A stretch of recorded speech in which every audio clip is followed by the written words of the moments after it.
Kamlesh recording studio Mohammadpur.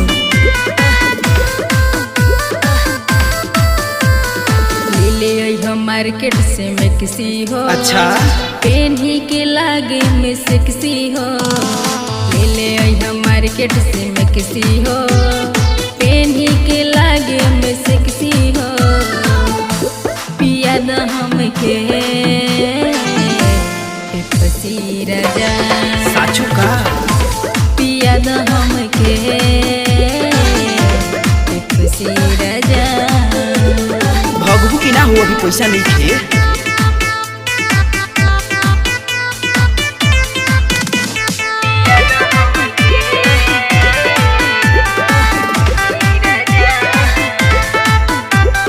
सटे न दे हम भिरिया हो भीजल पसीना से शरीरिया हो।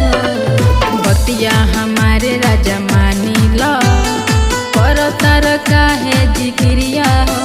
जब धरे लहो किसी बरे लहो हमारे को गो कहना करे लहो। ई का कहत हो?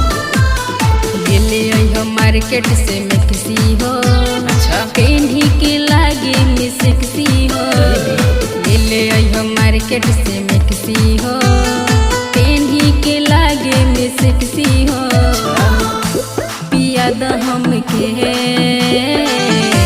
पेप्सी राजा कोको कोला ना पियबू। पिया द हम के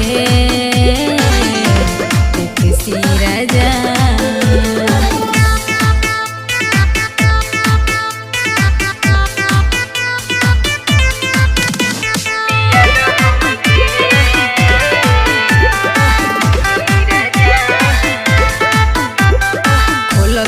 काहे तू साड़ी हो बगले में ननदो बाड़ी हो। बंद करो पहले केवाड़ी हो बाड़ तू पकाया नारी हो। बात मानो राजा के जल्दी आजा दिया ठंडाई तो मिली मजा। बात तो तू ठीक है कहतारू।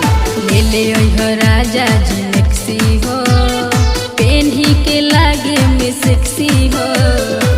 ले आई राजा जी में किसी हो पेन ही के लागे में सेक्सी हो। पिया द हम के पेप्सी राजा पिया द हम के